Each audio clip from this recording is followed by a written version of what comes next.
This presentation is delivered by the Stanford Center for Professional Development.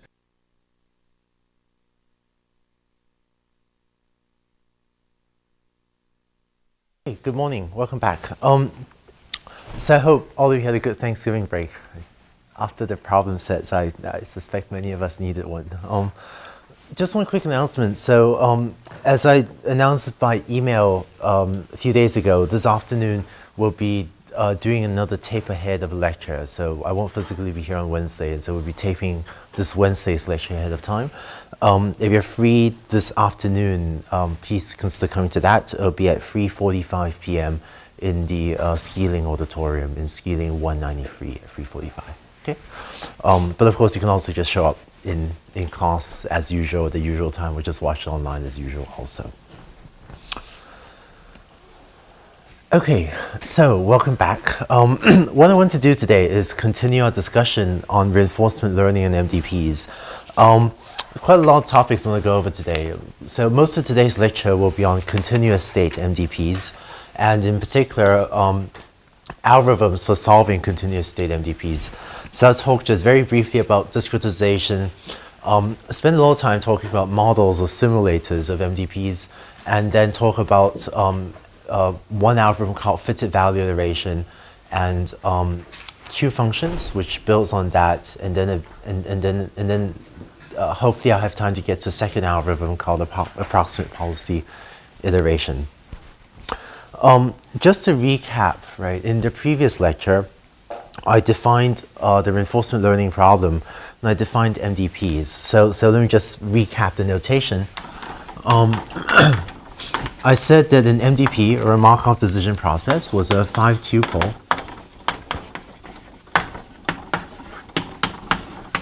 right, comprising those things. And the running example that I was using last time was this one, right? Adapted from the Russ and Norvig AI textbook. So in this example MDP that I was using, it had 11 states, right? So that's what S was. The actions were the compass directions north, south, east, and west. The state transition probabilities capture chance of your transitioning to every state when you take any action in any other given state. And so, in our example, that captured the stochastic dynamics of our robot wandering around in this grid. And we said that if you take the action north from a cell, you have a 0.8 chance of actually going north and a 0.1 chance of veering off to the left, 0.1 chance of veering off to the right. So it said, model a robot's noisy dynamic where the wheels may slip, say. And the reward function was that plus minus 1, at the absorbing states, and minus 0.02 elsewhere, right? So this was an example of an MDP, and that's what these 5 things were. Oh, and I used a discount factor gamma of usually a number slightly less than 1, so let's say 0.99. And so our goal was to find a policy, a control policy denoted lowercase pi, which is a function mapping from the states to the actions that tells us what action to take in every state. And our goal was to find a policy that maximizes the expected value of our total payoff, right? So we want to find a policy. Well, let's see, we define value functions v pi of s to be equal to this.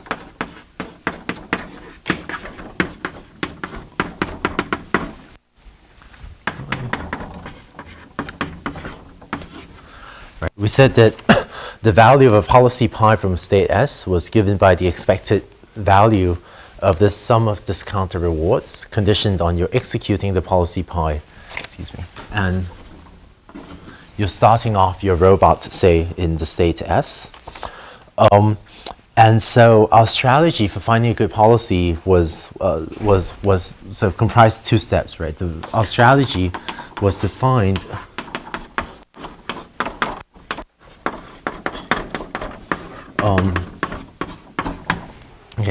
So our goal is to find a good policy that maximizes this expected value of the sum of discounted rewards.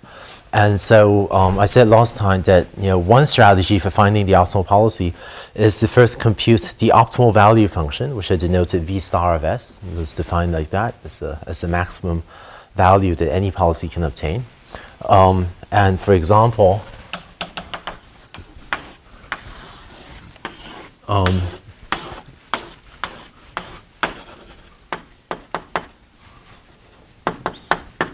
the optimal value function for that MDP looks like this.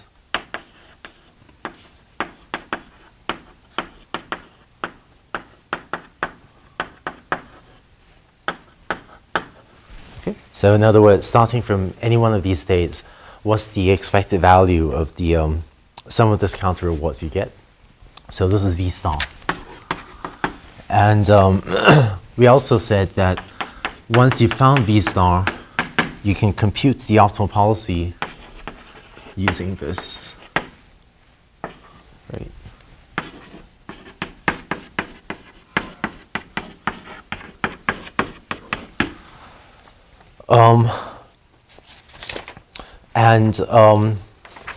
So once you've found V star, we can use this equation to find the optimal policy pi star.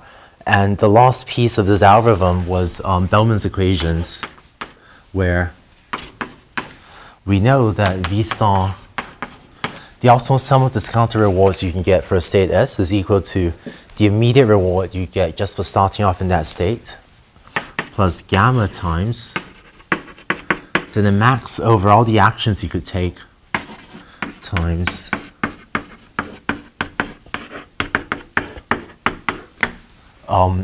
times your future sum of discounted rewards times your future payoff starting from the state S prime, which is where you might transition to after one time step. And so this gave us our value iteration algorithm, which was essentially VI. I'm abbreviating value iteration as VI. So in the value iteration algorithm, in the VI, you just take Bellman's equations and you repeatedly do this. Right?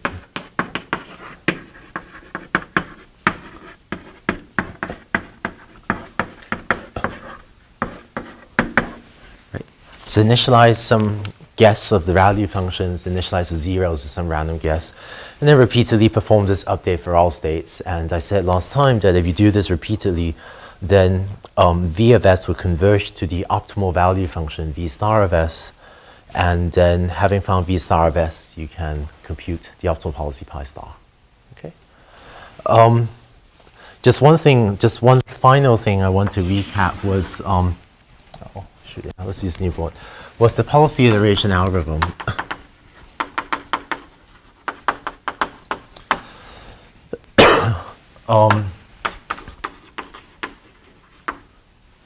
In which we repeat the following two steps. We're going to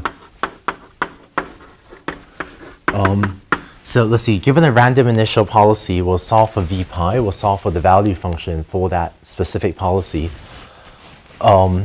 So this means for every state, compute the expected sum of discounted rewards for if you execute the policy pi from that state. Right. And then the other step of policy iteration was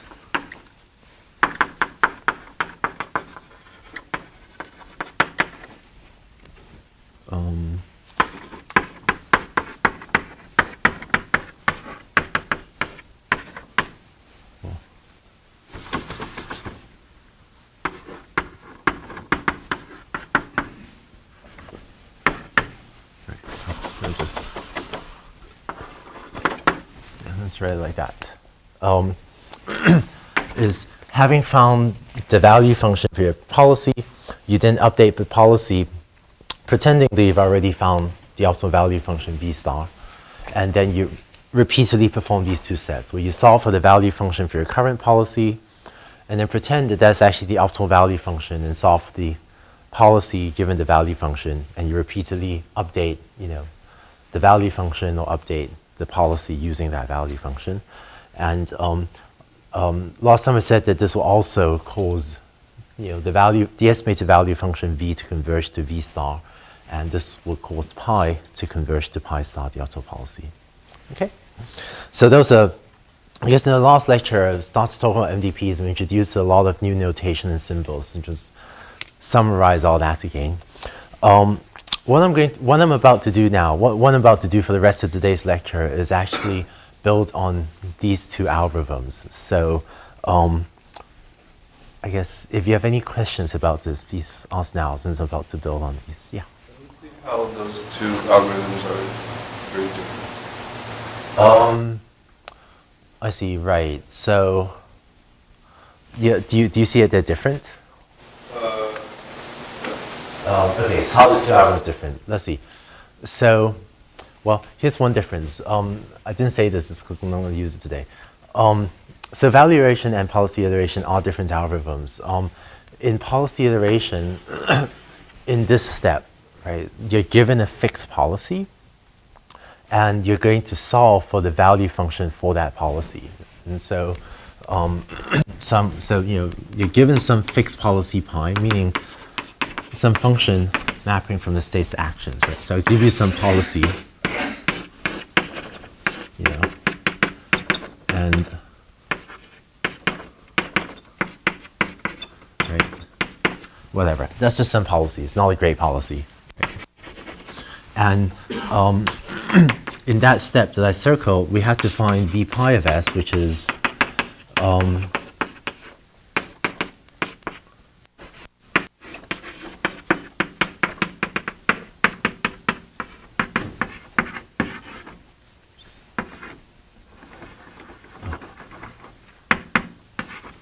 right, which means that for every state, you need to compute your expected sum of discounted rewards for if you execute this specific policy and starting off the MDP in that state S.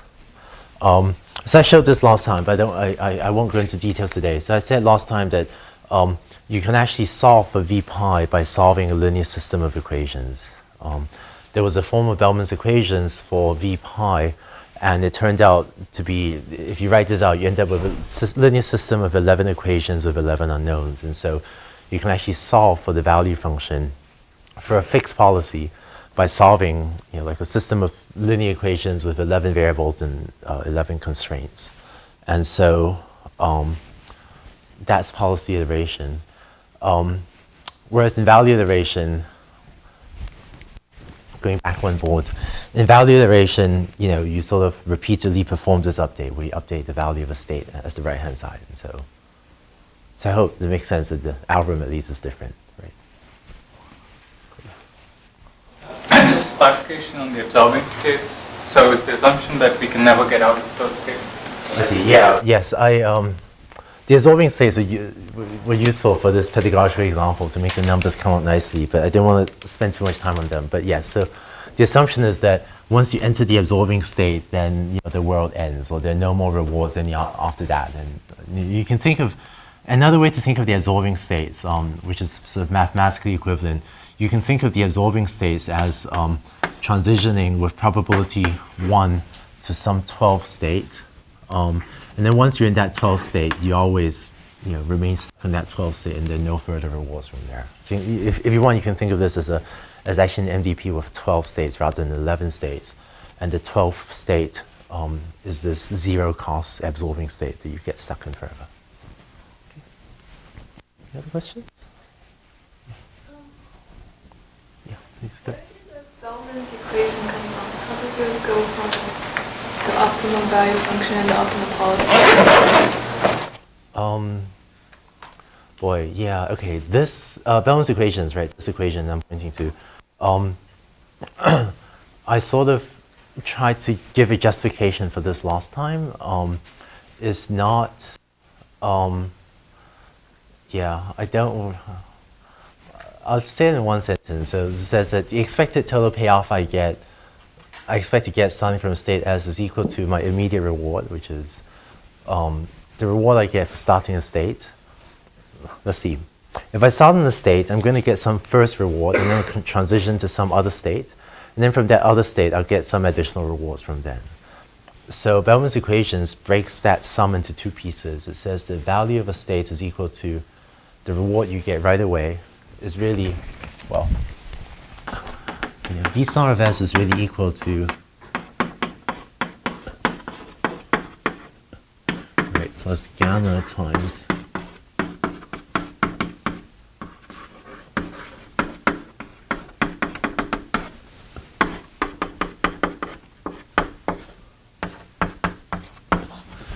right. So this is what V star of S is.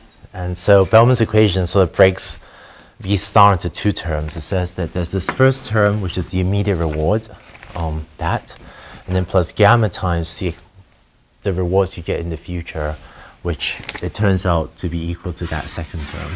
Right. So I spent more time justifying this in the previous lecture, although, yeah, hopefully, for the purposes of this lecture, if you're not sure where this is coming, if you don't remember the justification for that, why don't you just maybe take my word for that this equation holds true, since I used it a little bit later as well, and then the lecture notes sort of explain a little further the justification for why this equation might hold true. So, but for now, why don't you just for now, take my word for it that this holds true, because we'll use it a little bit later today as well. Okay. Yeah. Discretization, if we represent I implicitly say in terms of V, right, then would it be this? Would it sort of turn back into value? Actually, so the question is, if in policy iteration, if we represent pi implicitly using V of S, would it become equivalent to value iteration? And the answer is sort of no. Let's see. It's true that policy iteration and value iteration are closely related algorithms, and there's actually a continuum between them. But yeah, it actually turns out that yeah, it actually turns out not how. Yeah. What?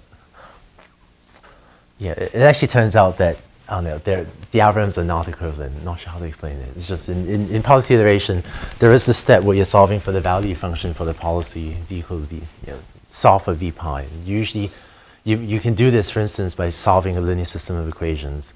In value iteration, it is a different algorithm, I guess. I hope it makes sense that at least cosmetically is different, right? But if you're solving if you're representing pi implicitly, then you won't have to solve that set of linear equations.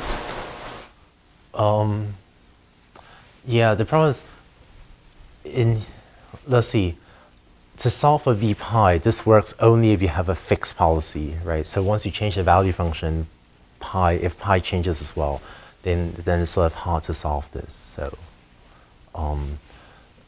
yeah. So later on, we'll actually talk about some examples of when pi is implicitly represented. But at least for now, I think there's there's no maybe there's a way to redefine some things here and map it onto value iteration, but that's not usually done. Usually these are viewed as different algorithms.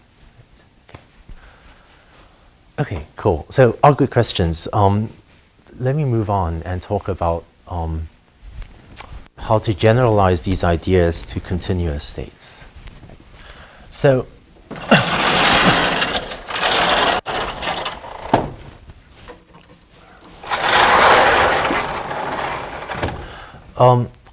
everything we've done so far has been for discrete states or finite state MDPs, where, for example, here we had an MDP with a finite set of 11 states. And so, the value function of V of S, or our estimate for the value function V of S, could then be represented using an array of 11 numbers, right? Because if you have 11 states, the value function needs to assign a real number to each of the 11 states, and so we could represent V of S using an array of 11 numbers.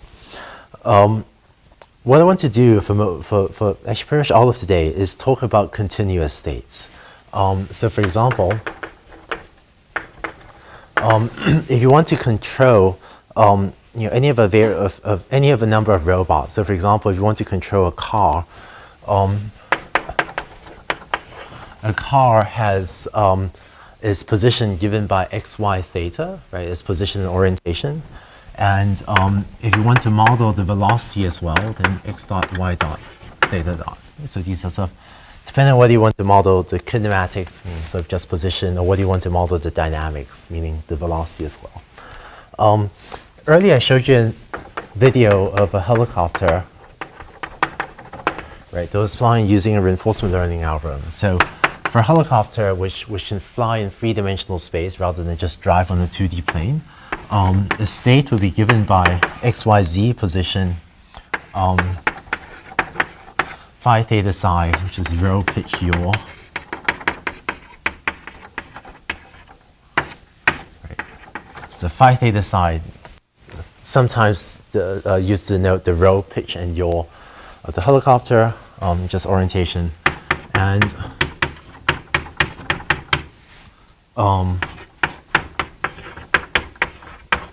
if you want to control a helicopter, you pretty much have to model velocity as well, which means both linear velocity as well as angular velocity. And so this would be a 12-dimensional state. Actually, one other example that is kind of, I don't know, kind of fun but unusual is, and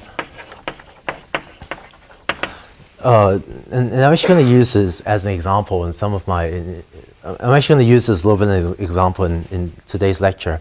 Is the inverted pendulum problem, which is sort of a long-running classic in reinforcement learning, in which imagine that you have a little cart that's on a rail, right? The rail has ends at some point, and if you imagine that you have a pole attached to the cart, and this is a free hinge, and so that the pole here can rotate freely, and your goal is to control the cart, to move it back and forth on this rail so as to keep the pole balanced, right? So actually, there's no long pole in this class. I just can't show you, but you know what I mean. So you imagine, right? Imagine, oh, is there a long pole here? Oh, thanks. Cool. Right. So yes, I did not practice this, but you can take a long pole and sort of hold it up balanced, right? So imagine that you can do it better than I can. Imagine you have a robot that's moving back and forth to try to keep the pole balanced. Okay, so you can actually use the reinforcement learning algorithm to do that. This is actually one of the long-standing classic problems that people implement and play with using reinforcement learning algorithms. And so for this, the states would be x and theta. So x would be, the position of the cart, and theta would be the orientation of the pole. And also the linear velocity and the angular velocity of the pole. Okay, so I'll actually use this example a couple times. All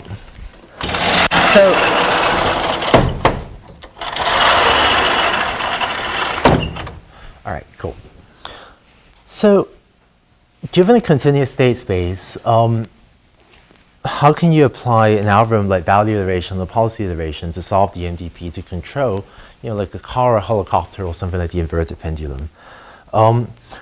So one thing you can do, and this is maybe the most straightforward thing, is if you have, say, a two-dimensional continuous state space, so if S1 and S2 are my state variables, and all the examples there are, I guess, between 4-dimensional to 12-dimensional. Let me just draw 2D here.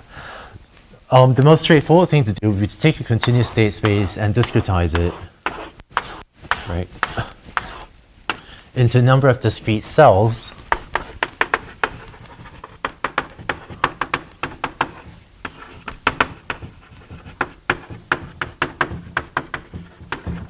Right, and I'll use S bar to denote the discretized or the discrete states.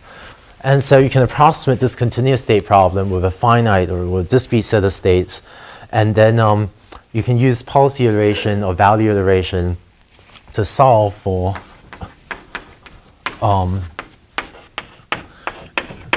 V star of S bar and pi star of S bar,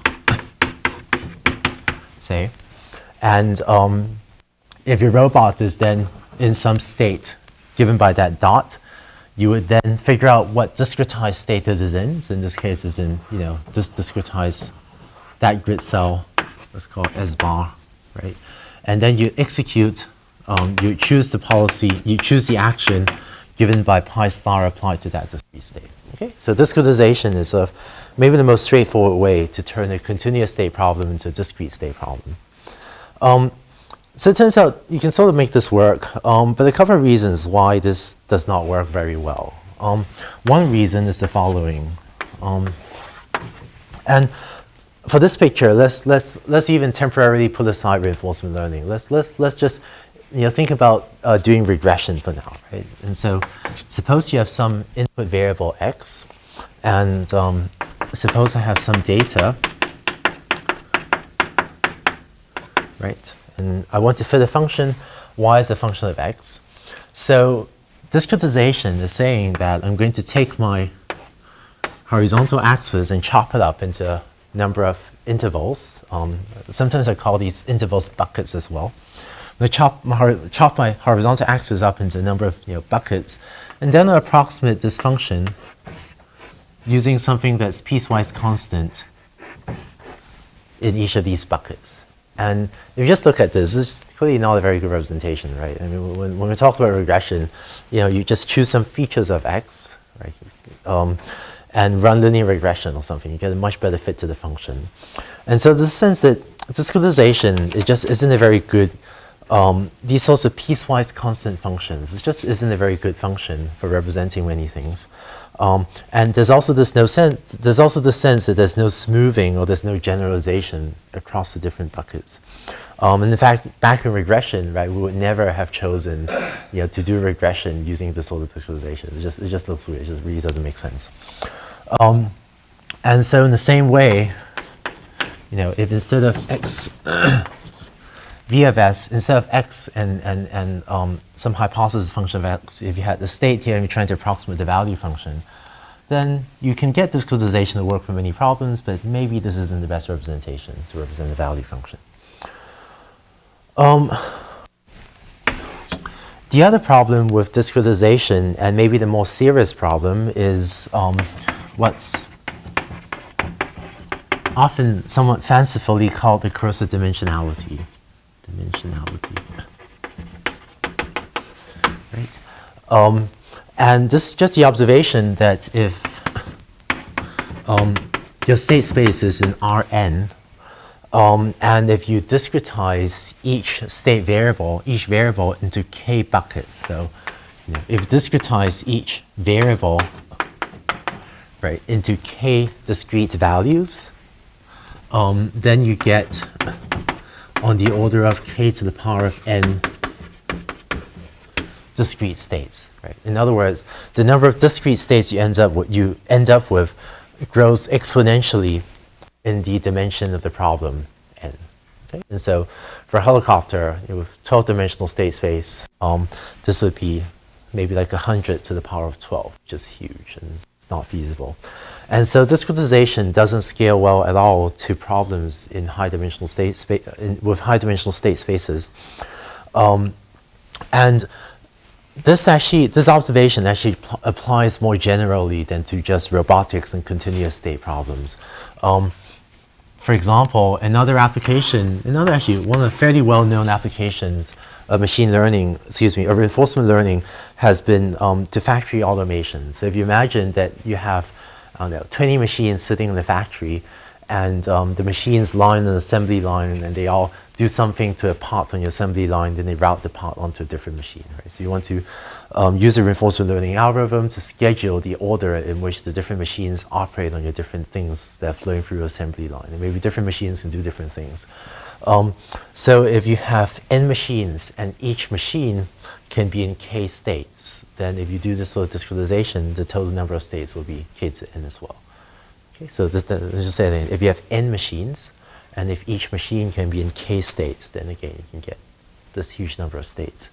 Other well-known examples would be, if you have a board game, is another example. So if you want to use a reinforcement learning algorithm to play chess, say, then if you have n pieces on your board game, if you have n pieces on the chessboard, and if each piece can be in k positions, then this is again sort of a curse of dimensionality thing, where the number of discrete states you end up with grows exponentially with the number of pieces in your board game. Okay. So let's see. It turns out that right. So the curse of dimensionality means that means that discretization scales poorly to high-dimensional state spaces, or these discrete representations scale poorly to high-dimensional state spaces. In practice, discretization will usually, if you have a two-dimensional problem, discretization will usually work great. If you have a three-dimensional problem, you can often get discretization to work, not too badly, without too much trouble. With a four-dimensional problem, you can still often get to work, but it could be slightly challenging, and as you go to higher and higher dimensional state spaces, the odds increase that you need to fiddle around with the discretization and do things like use non-uniform grids. So, for example, this would be what I've drawn here as an example of a non-uniform discretization where I'm discretizing S2 much more finely than S1. If I think the value function is much more sensitive to the value of state variable S2 than to S1. And so as you go to higher dimensional state spaces, you may need to manually fiddle with choices like these, with non-uniform discretizations and so on. But the folk wisdom seems to be that if you have two or three dimensional problems that work fine, with four-dimensional problems, you can probably get to work, but it'll be just slightly challenging. And you can sometimes, by fiddling around and being clever, you can often push discretization up to, let's say, about six-dimensional problems, but with some difficulty. And problems higher than six-dimensional, would be extremely difficult to solve with discretization methods like these. So that's sort of just a rough folk wisdom order of magnitude problems you think about using for discretization.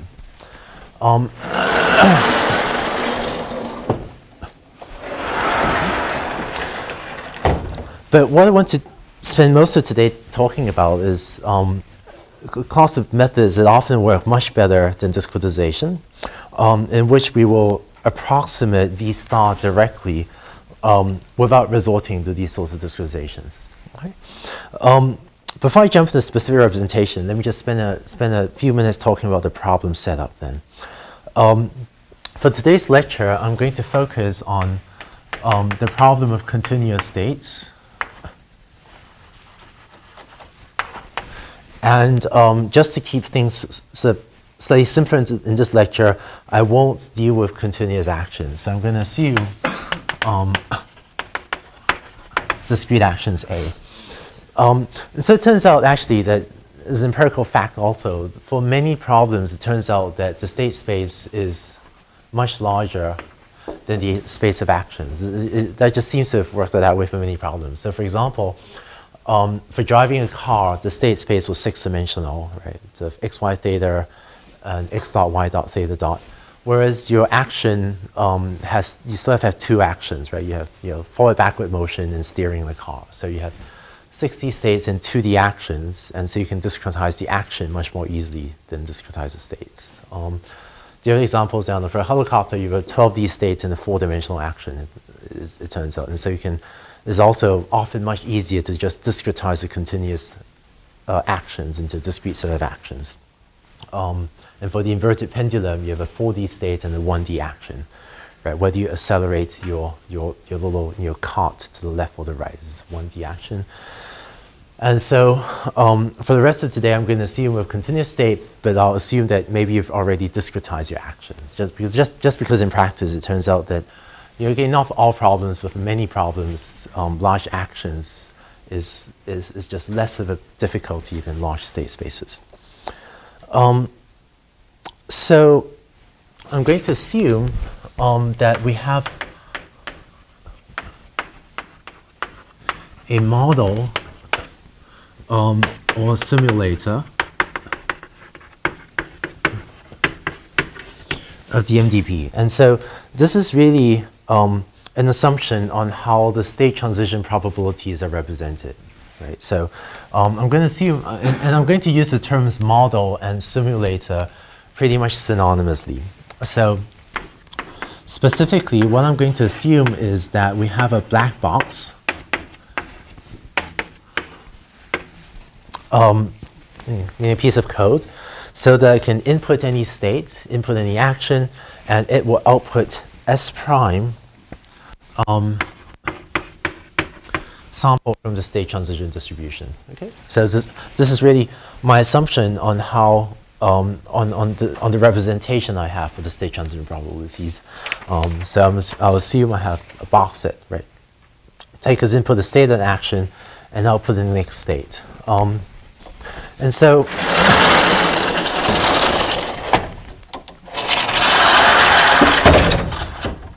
turns out there are fairly common ways to get models of different MDPs you might work with. One is you might get a model from a physics simulator. Right. So for example, if you're interested in controlling that inverted pendulum, let's see. So your action is A, which is the magnitude of the force you exert on the cart to the left or right, say, and your state is x dot theta dot. I'm just going to write that in that order.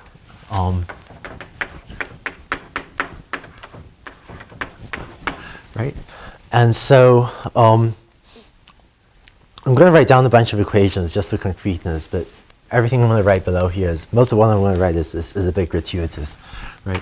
But so it turns out if you flip open, a textbook on physics or textbook on mechanics, you can work out the equations of motion of a physical device like this, right? So you find that S dot, the dot denotes derivative, right? So the derivative of the state with respect to time is given by x dot, alpha minus L times beta cos theta over m theta dot beta, where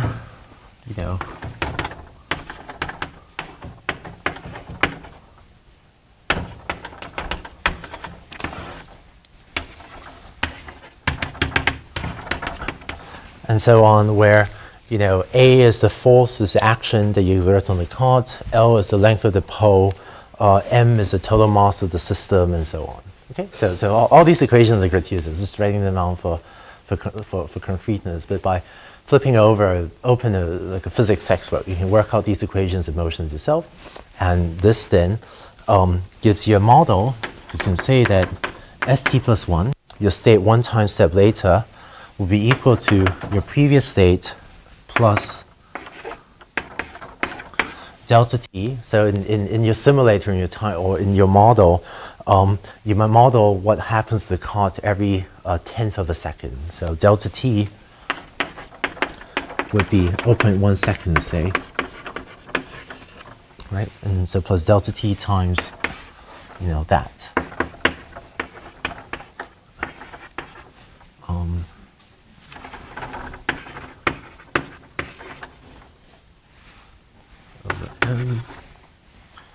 Theta dot theta. Okay, and so that would be one way to come up with a model of your MDP. And in this specific example, I've actually written down a deterministic model because, and by deterministic I mean that given an action and a state, the next state is not random, right? So this is an example of a deterministic model where I can compute the next state exactly as a function of the previous state and the previous action. Or equivalently, this is a deterministic model because all the probability mass is on a single state, given the previous state and action. You can also make this a stochastic model. Let's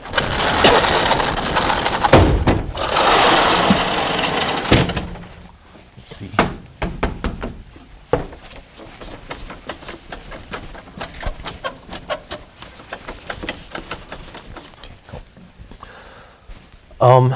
A second way that's often used to obtain a model is to learn one.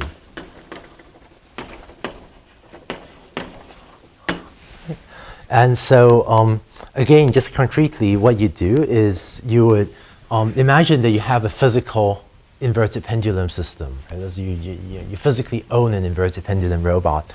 What you would do is you would then, initialize your inverted pendulum robot to some state, and then execute some policy. It could be some random policy or some policy that you think is pretty good, or you could even try controlling it yourself with a joystick or something.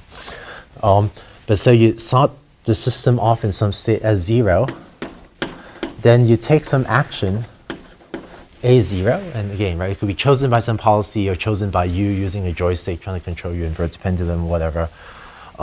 System will transition to some new state S1, and then you take some new action A1, and so on. Let's say you do this, for t time steps. And I'll call this sometimes I call this one trajectory. Let me repeat this m times, say. So this is the first trial for the first trajectory. And then you do this again, right? Initialize it in some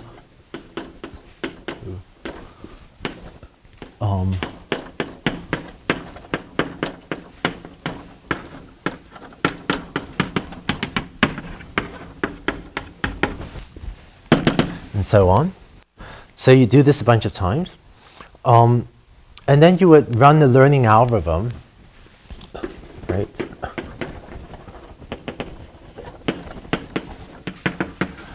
To estimate st plus 1 as a function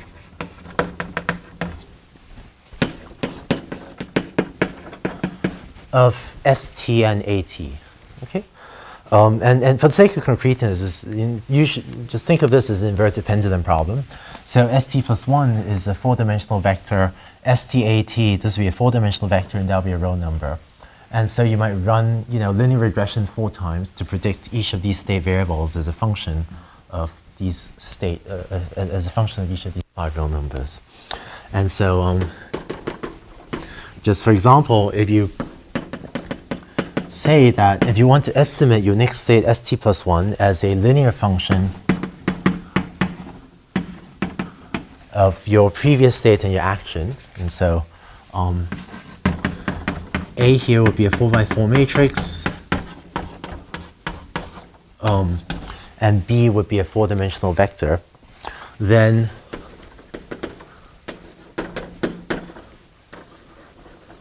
you would choose the values of A and B that minimize this, right?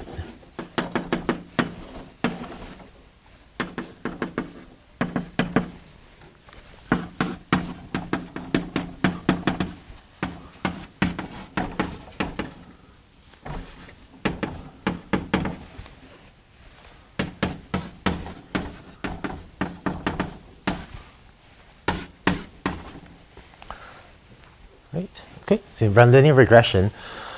Right. So if you want your model to be that st plus 1 is some linear function of the previous state in action, then you might pose this optimization objective and choose A and B that minimizes the sum of squares error in your predicted value for st plus 1. It's a linear function of st and at. Okay.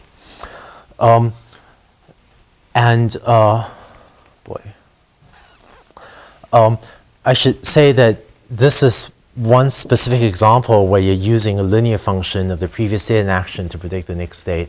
Of course, you can also use other algorithms like locally weighted linear regression, or linear regression with nonlinear features, or kernel linear regression, or whatever, to predict the next state as a nonlinear function of the current state as well. So this is just standard supervised learning problem.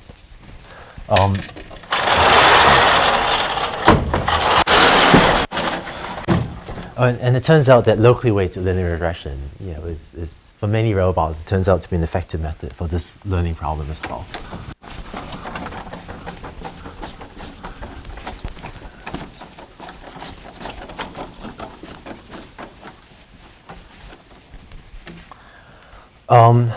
Okay.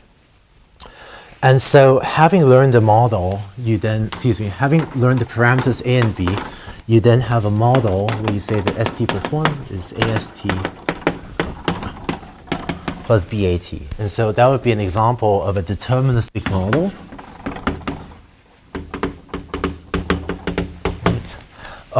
Or having learned the parameters A and B, you might say that st plus 1 is equal to ast plus bat plus epsilon t, where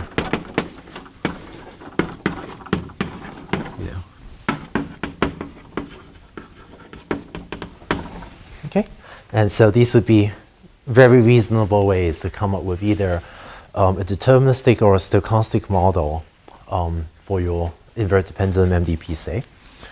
And so just to summarize, what we have now is a model, meaning a piece of code, where you can input a state and an action and get an next state st plus 1. And so if you had a stochastic model, then to implement this model, you would actually sample epsilon t from this Gaussian distribution in order to generate st plus 1. Okay? Cool. So it actually turns out that as a I don't know, preview, I guess, to the next lecture, it actually turns out that in the specific case of linear dynamical systems, in the specific case where the next state is a linear function of the current state in action, it actually turns out that they're very powerful algorithms you can use. So I'm actually not going to talk about that today. I'll talk about that in the next lecture rather than right now. But it turns out that for many problems like inverted pendulum, though, if you use locally weighted linear regression or some nonlinear algorithm, because many systems aren't really linear, right? You can build a nonlinear model.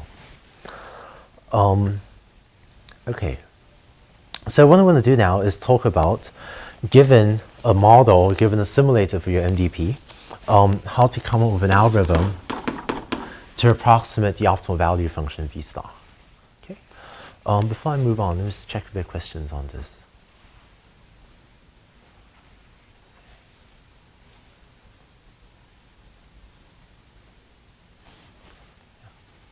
Okay, cool. So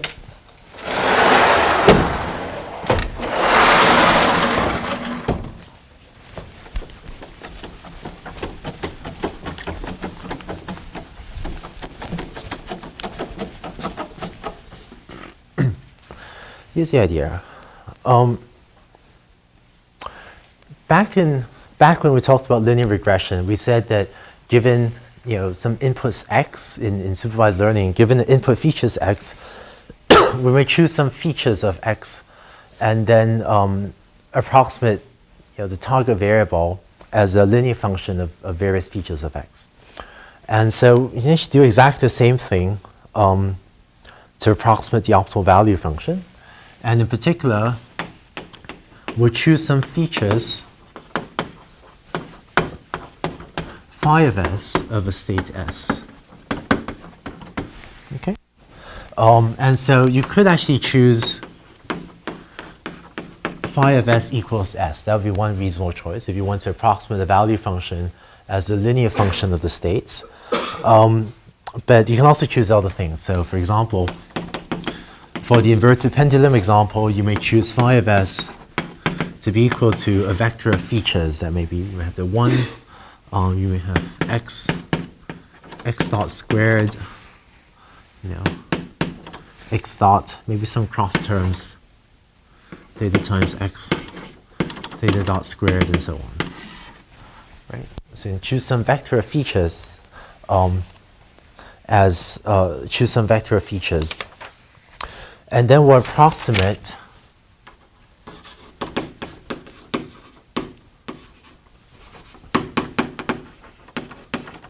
the value function as the value of state s is equal to theta transpose times the features. And I should apologize in advance. I'm overloading notation here. It's unfortunate. I use theta both to denote the angle of the cot of the pole in inverted pendulum. Right. So this is that was the angle theta, but also using theta to denote the vector parameters of my learning algorithm. Okay. So sorry about the overloading notation.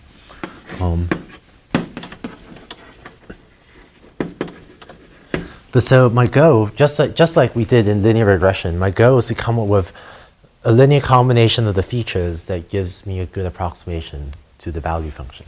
Right? And this is completely analogous to when we said that in linear regression, I'll estimate my response variable y as a linear function of features of the input x. Okay, that's what we had in linear regression. Right? So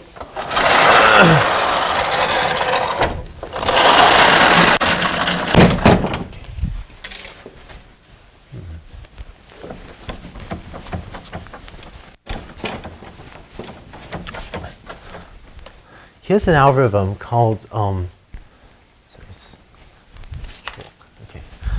So what I'm going to do is, well, let me just write down value iteration again, and then I'll write down an approximation to value iteration. Right? So for discrete states,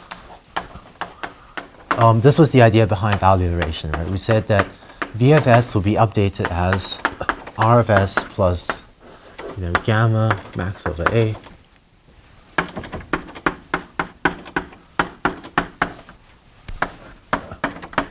Right? That was value iteration. And in the case of continuous states, this would be replaced by an integral. Right? An integral over states rather than by a sum over states. But in fact, let me just write this as R of S plus gamma times max over the actions, and then that sum over states S prime, that's really an expectation with respect to a random state S prime drawn from the state transition probabilities P subscript SA of V of S prime. Right? So this is a sum over all states S prime with the probability of getting to S prime times the value. So that's really an expectation over the random state S prime drawn from PSA of that. Right? And so what I'll do now is write down an algorithm called fitted value iteration.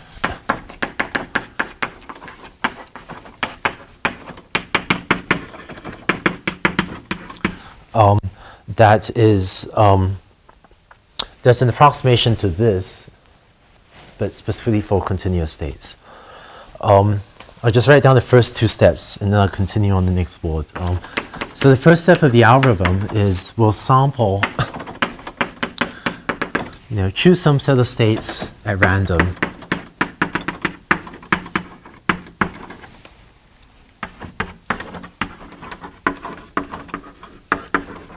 Okay, so sample S1, S2 through Sm randomly. So choose a set of states randomly. And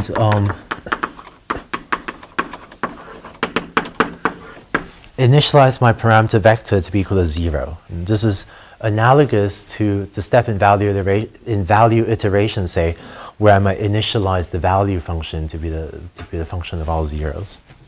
Then here's the inner loop of the algorithm.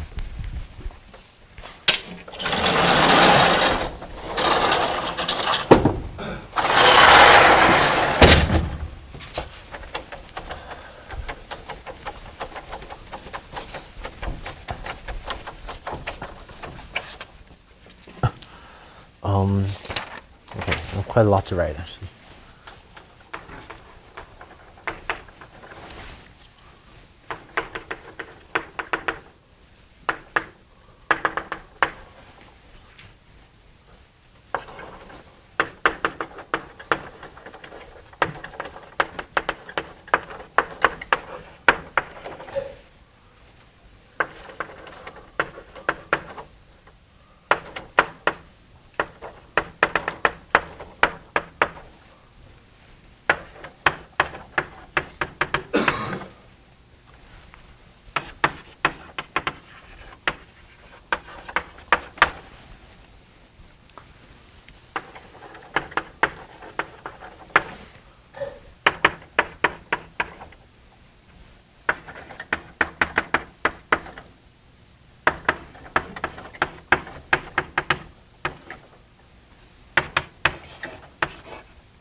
Let's see.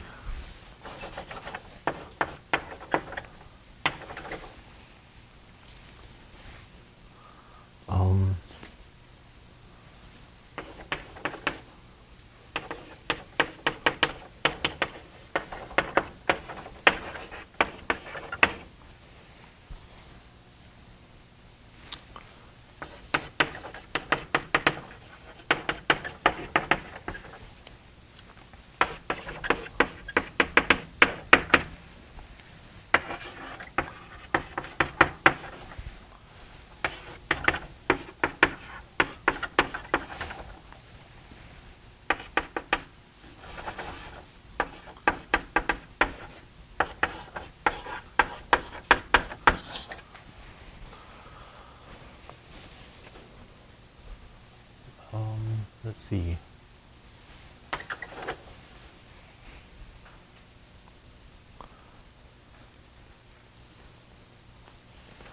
So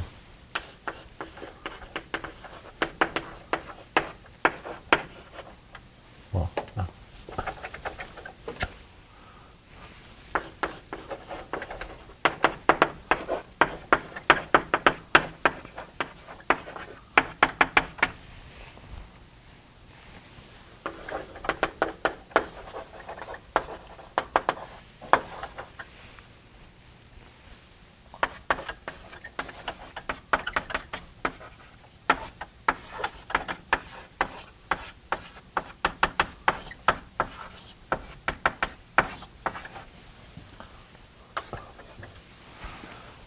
Right. Okay. And so that's the algorithm. Let me just, well, some of you are still writing. Let's give me a second, give me a minute to finish, and then I'll step through this.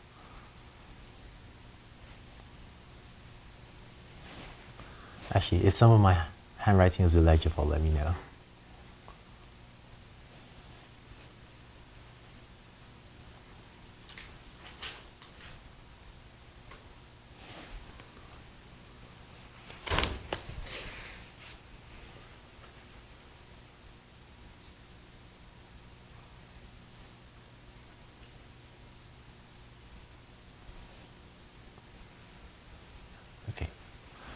So let me step through this and sort of briefly explain the rationale. So the heart of the algorithm is, let's see, in the original value iteration algorithm, we would take the value for each state, right, v of si, and we will overwrite it with this expression here, right? In the original discrete state value iteration algorithm, we'll take v of si, and we will, set v of si to be equal to that thing, right? Now we have, in the continuous state case, we have an infinite with a continuous set of states, and so you can't discretely set the value of each of these to that. So what we'll do instead is choose the parameters theta so that v of si is as close as possible to this thing on the right-hand side instead. Okay, so and this is what yi turns out to be. So concretely, what I'm going to do is I'm going to construct estimates of this term, and then I'm going to choose the parameters of my function approximator. I'm going to choose my parameters theta so that v of si is as close as possible to these things. That's what yi is. And specifically, what I'm going to do is I'll choose the parameters theta to minimize the sum of squared differences between, theta transpose phi of si. This thing here is just v of si because I'm approximating v of si is a linear function of phi of si, and so choose the parameters theta to minimize the sum of squared differences. Okay, so this last step is basically the approximation version of value iteration. What everything else above was doing was just coming up with an approximation to this term, right, to this thing here, and which I was calling yi's. And so concretely, for every state si, we want to estimate what the thing on the right-hand side is. And but there's an expectation here. There's an expectation over a continuous set of states, maybe a very high-dimensional state space. So I can't compute this expectation exactly. What I'll do instead is I'll use my simulator to sample a set of states from this distribution, from this P subscript SIA, from the state transition distribution of where I'll get to if I take the action A in a state SI. And then I'll average over that sample of states to compute this expectation. Okay? And so stepping through the algorithm just says that for each state and for each action, I'm going to sample a set of states, this S prime 1 through S prime k from that state transition distribution. I'll do so using the model. And then I'll set Q of A to be equal to that average. And so this is my estimate for R of Si plus gamma times this expected value for that specific action A. Then I'll take a max over actions A, and this gives me yi. And so yi is my estimate for that. And finally, I'll run really linear regression, which is that last step I talked about, to get v of si to be close to the yi's. Okay. And so this algorithm is called fitted value iteration, and it actually often works quite well for continuous, for problems with I don't know, anywhere from, I don't know, 6 to 10 to 20 dimensional state spaces, if you can choose appropriate features. Okay. Can you raise your hand, please, if this algorithm makes sense? Oh, okay, cool. Not, some of you didn't have your hands up. The other questions for those, yeah. Have we specified like a reward function in this problem setup? Oh, yes. Yeah, right. So let's see. I was specifying the reward function in this problem setup. So an NDP comprises, SA, the state transition probabilities,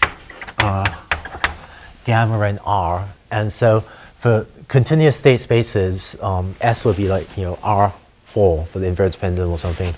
Actions with discretized state transition probabilities we're specifying with the with the model, the simulator. Gamma is just a real number, like 0.99. And the reward function is usually a function that's given to you. And so the reward function, is some function of your, say, 4-dimensional state. And for example, you might choose the reward function to be, minus, I don't know, actually, this would be an example of a simple reward function. A reward of -1 if the pole has fallen. Right, well, if in the inverted pendulum, you choose the reward function to be -1 if the inverted pendulum ever falls over and define it as angle is greater than 30 degrees or something, and 0 otherwise. Right, so that would be an example of a reward function that you can choose for the inverted pendulum. But yes, assume the reward function is given to you so that you can compute R of SI for any state. Okay. Are there other questions?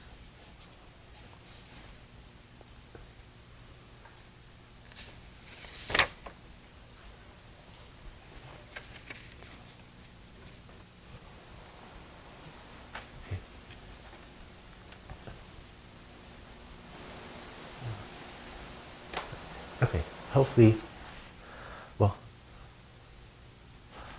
this sort of makes sense to those of you then.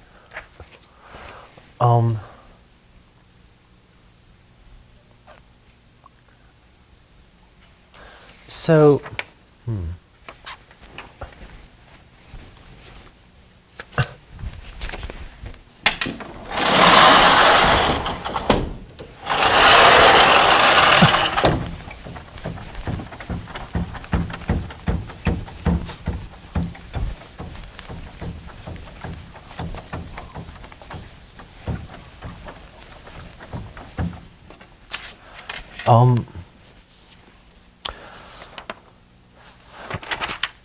actually, let me try asking a question. So everything I did here assumed that we have a stochastic simulator. So it turns out I can simplify this algorithm if I have a deterministic simulator. But deterministic simulator is, given a state in action, my next state is always exactly determined. Right? So let me ask you, if I have a deterministic simulator, how would I change this algorithm? How would I simplify this algorithm? Will all of your samples that you're drawing be the same or something? Right, exactly, right. So Justin's point, right? If I have a deterministic simulator, all my samples from this would be exactly the same. And so if I have a deterministic simulator, I can set k to be equal to 1. So I don't need to draw k different samples. I really only need one sample if I have a deterministic simulator. So you can simplify. So you can simplify this by setting k equals to 1 if you have a deterministic simulator. Okay. Yeah. I guess I'm a little bit confused about the. We sort of turned this problem into something that looks like logistic regression or something. The data transpose times something that we're used to. But I guess I'm a little. I don't really know what question to ask, but. Like when we did this before with like discrete states and everything, we were concerned with finding this like optimal policy, and I guess it doesn't look like we haven't said the word policy in a while. I see. Right. Yeah. Cool. Okay. Yeah. So, right. So that was actually what I'm going to do next, was how to map this back to the policy. But maybe I should say a couple more words. So let me actually try to get at some of what you're saying. So our strategy for finding an optimal policy has been to find some way to find V star, find some way to find the optimal value function, and then use that to compute pi star, or some approximation to pi star. So far, everything I've been doing has been focused on how to find V star. There's actually, maybe it's worth saying one more word. It actually turns out that for linear regression, it's often very easy, it's often very not terribly difficult to choose some reasonable set of features. Choosing features for approximating the value function is often somewhat harder. So because the value of a state is how good is starting off in this state, right? What is my expected sum of discounted rewards for if I start in a certain state? And so what the features of a state have to measure is really how good is it to start in a certain state. Okay.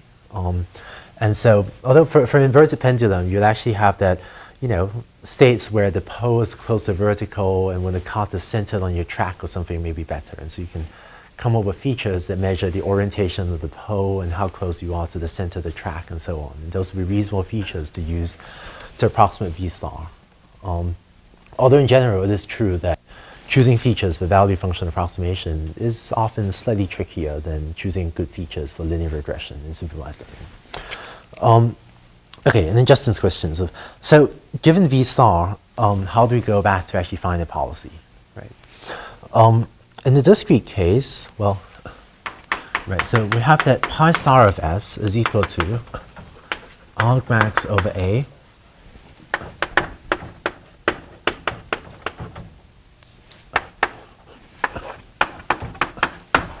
of that, right? So that's again, I used to write this as a sum over states S prime. I'll just write this as an expectation. So, said that once you found the optimal value function V star, you can then find the optimal policy pi star by computing the argmax. So if you're in a continuous state MDP, then you can't actually do this in advance for every single state, because there's sort of an infinite number of states. And so you can't actually perform this computation in advance for every single state. What you do instead is whenever your robot is in some specific state S, is only when your system is in some specific state S, like your car is at some position and orientation, or your inverted pendulum is in some specific position and the pole is in some specific angle theta, right? So it's only when your system, be it a factory or a board game or a robot, is in some specific state S that you would then go ahead and compute this argmax. Okay, so it's only when you're in some state S that you then compute this argmax.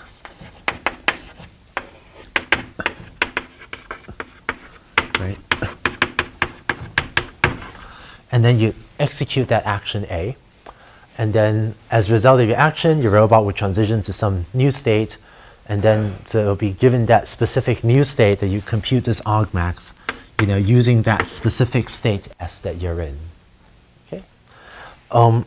So, well, computing this argmax, there are a few ways to do it. One way to do this is actually the same as in the inner loop of the fitted value iteration algorithm, right? So, because there's an expectation over a large number of states, you need to sample some set of states from a simulator and then approximate this expectation using an average over your samples, so exactly as in the inner loop of the value iteration algorithm.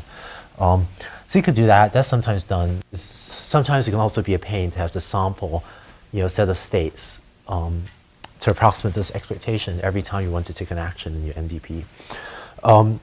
A couple of special cases where this can be done. One special case is if you have a deterministic simulator.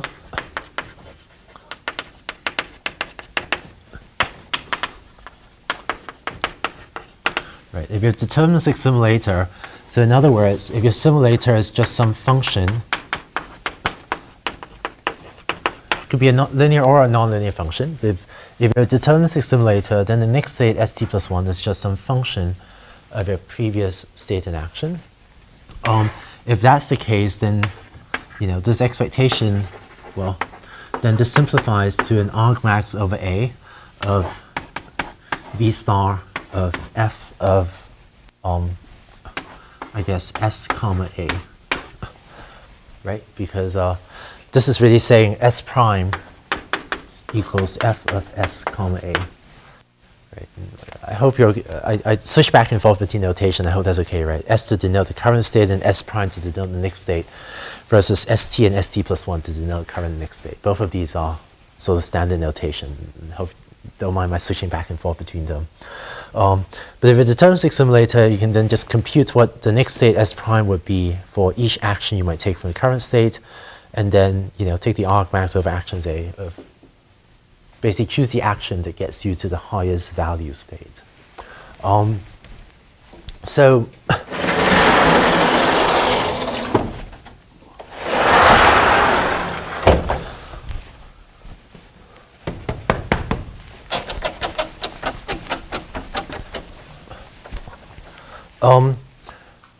And so that's one case where you can compute the argmax, and we can compute that expectation without needing to sample and average over some sample.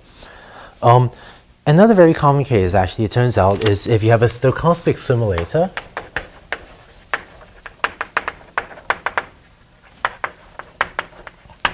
But if your simulator happens to take on a very specific form of st plus 1 equals f of st comma at plus epsilon t, where this is, say Gaussian noise.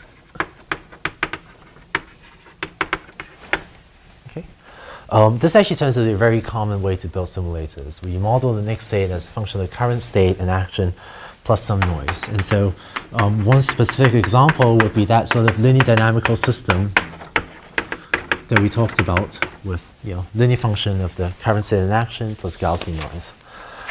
In this case, you can approximate argmax over A, well,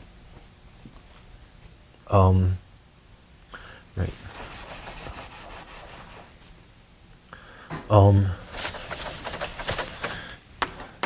In that case, you can take your, right, that expectation that you're trying to approximate, right? The expected value of v star of s prime, you can approximate that with v star of the expected value of s prime. And this is an approximation, right? This is not, expected value of a function is usually not equal to the value of an expectation. But this is often a reasonable approximation. And so that would be another way to approximate that expectation. And so you choose the actions according to, well, it's really the same formula as I wrote just now. Right. And so this would be a way of approximating this argmax, ignoring the noise in your simulator, essentially.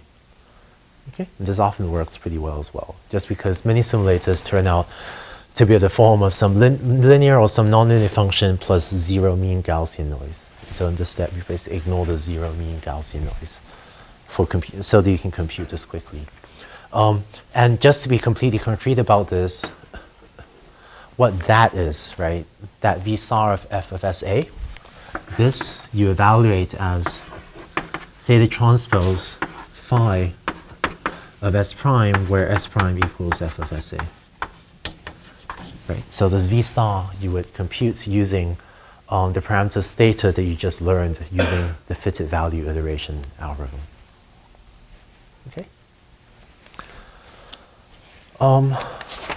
Questions about this?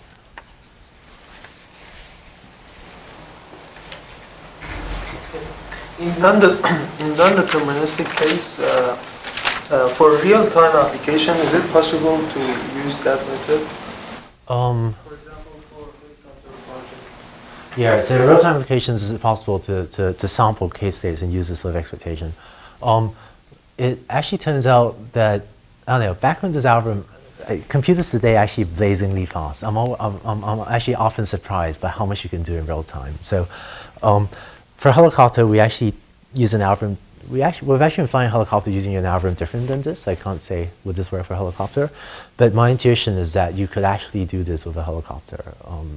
With a helicopter, we control it somewhere between 10 hertz and 50 hertz. You need to do this 10 times a second to 50 times a second, and that's actually plenty of time to sample 1,000 states and compute this expectation. Right? The real difficulty of helicopters because helicopters are mission critical, and if you do something, you sort of crash, you can do serious damage. And so, maybe not for good reasons, we've actually tended to avoid tossing coins when we're in the air. So the idea of letting our actions be some output of some random process is slightly scary, and we just tend not to do that. Which I should say that's probably not a great reason, because if you average a large number of things together, it probably work fine. But just as a maybe overly conservative design choice, we actually don't tend not to fly anything randomized, which is probably being overly conservative. It's a choice we made. But for other things that are slightly safer, I think you can actually often do this. So long as your model can be evaluated fast enough that you can sample 100 state transitions or 1,000 state transitions and do that at 10 hertz. Right? But having said that, this is often a pain, which is why we often use the other approximations that don't require you drawing a large sample. Anything else? No. Okay, cool. So now you know one algorithm for how to do reinforcement learning on continuous state spaces. Then we'll pick up with some more ideas on sort of even more powerful algorithms for solving MDPs with continuous state spaces. Okay, thanks. Let's close for today.